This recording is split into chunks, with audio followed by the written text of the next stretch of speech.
Hello friend, কেমন আছো তোমরা? আশা করি তোমরা সকলে এই শীতের মরশুমে ভালো আছো। আমিও মোটামুটি আছি।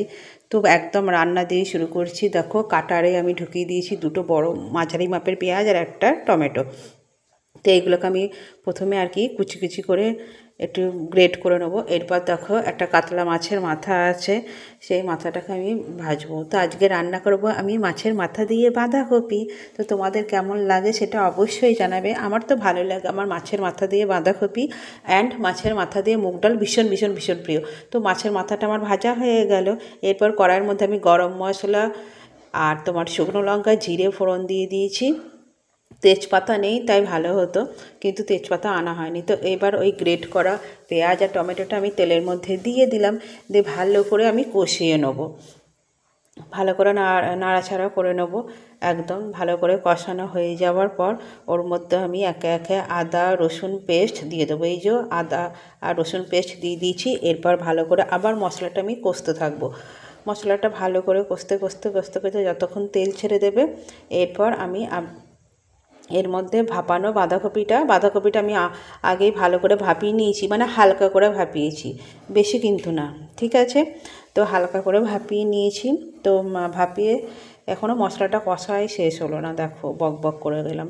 তো যাই হোক, মশলাটা কষানো হয়ে যাওয়ার পর আমি বাঁধাকপিটা ভাপিয়ে নিয়েছি, সেই ভাপানো বাঁধাকপিটা আমি এর মধ্যে দিয়ে দেবো। তো দেখো, এখানে মোটামুটি একটা মাঝারি মাপেরই বাঁধাকপি আছে। তো বাঁধাকপিটা আমি ভালো করে দিয়ে দিয়েছি, আর এক হাতে ফোন আর এক হাতে খুন্তি আর এক হাতে কড়াই নিয়ে পুরো নাজেহাল হয়ে যাচ্ছি, উল্টে পাল্টে যাচ্ছে আর কি।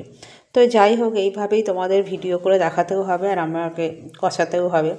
তো এরপর দেখো, ভালো করে আমি কষাচ্ছি, ভালো করে কষিয়ে নিচ্ছি। এর মধ্যে আমি দিয়ে দেবো নুন, হলুদ, লঙ্কার গুঁড়ো আর সামান্য পরিমাণে চিনি। তো এইসব দিয়ে এই দেখো দিয়ে দিয়েছি আমি। তো এর মধ্যে বাঁধাকপির মধ্যে নুন, হলুদ, লঙ্কার গুঁড়ো আর চিনি দিয়ে দিয়েছি। চিনি দিয়ে আবার ভালো করে মানে কষাবো। দেখো, অনেকটা কষানো হয়ে গেছে, কষিয়ে নিয়েছি, প্রায় মোটামুটি হয়ে গেছে। বাঁধাকপিটা বুঝতেই পারছো দেখে। দেখো, সমানে এক হাতে করতে গিয়ে আমার কড়াইয়ের অবস্থা কি উল্টে যাচ্ছে এক হাতে। ভালো করে কষিয়ে টষিয়ে নেওয়া হয়ে গেছে। দেখেছো, কড়াইটা পুরো একদম গড়িয়ে চলে যাচ্ছে নিচেটা থেকে। তো যাই হোক, এক হাতে করলে খুবই সত্যি অসুবিধা হয়। কেউ যদি ভিডিও ধরে দেওয়ার থাকে তো জানা তো ভালোই হয়। তো এরপর কষিয়ে টষিয়ে নিয়ে এর মধ্যে আমি মাছের ভেজে রাখা মাথাটা দিয়ে দেবো।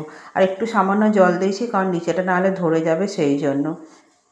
যদিও এরপর দেখো, ভাজা মাথাটা আমি দিয়ে দিলাম, দিয়ে ভালো করে এর মধ্যে টুকরো টুকরো করে ভেঙে নেব। আর বেশ দারুণ টেস্টি হয়েছিল। একটু মিষ্টি দিতে হবে, একটু ঘি দিতে হবে আর একটু গরম মশলা দিতে হবে, ব্যাস খাবারের স্বাদ একদম দারুণ লাগে। তো যাই হোক, ভেঙে নিয়েছি। এবার দেখো, সামান্য জলও দিয়েছি, নাহলে বাঁধাকপিটা একদম ধরে যাচ্ছে, সেই জন্য। এবার মাছের মাথাটা দিয়ে ভেঙে আমি একদম আর একটু ঢাকা চাপা দিয়ে ভালো করে নেড়ে মিশিয়ে নিয়ে ঘি গরম মশলা দিয়ে নামিয়ে নেবো। একদম দুর্দান্ত স্বাদের হয়েছে বাঁধাকপি। এর মধ্যে ধনেপাতা দিলে ভালো হতো, বাট আমার বর না ধনেপাতা এমনি বাটা খেতে চায়, কিন্তু কোনো কিছুতে তরকারি পাতিতে দিলে ধনেপাতা একদম পছন্দ করে না, কেন কি জানি। তাই আমি সেই জন্য ধনেপাতাটা দেওয়া হয়নি, কিন্তু ধনেপাতা দিলে আরও টেস্ট হতো। এই তো শীতকালেই তো ধনেপাতাটা বেশি টেস্ট লাগে। তো এই যে মাছের মাথাটা ভালো করে ভেঙে টুকরো টুকরো করে নিচ্ছি।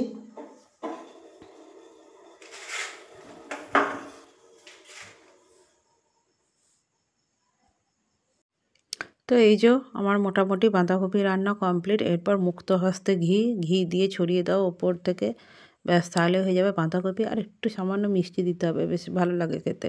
তো এই বাঁধাকপিটা মানে কি বলবো, প্রথম দিন করেছিলাম তো খেতে তো দুর্দান্ত লাগছিলো। তার পরের দিনও ছিল, যেহেতু অনেকটা হয়েছিল। আর আমার মেয়ে তো খাবেই না, আমরা দুজনে খাবো ফার্স্ট, মানে আমি আর আমার হাজব্যান্ড। তো এই বাঁধাকপিটা তার পরের দিন না আরও টেস্টি লাগছিলো খেতে, কারণ শীতের জিনিস না বাসি হলে বেশি টেস্টি লাগে খেতে। তো এই যে ঘি দিয়ে দিয়েছি, এরপর নামিয়ে নেবো, ব্যাস হয়ে গেল।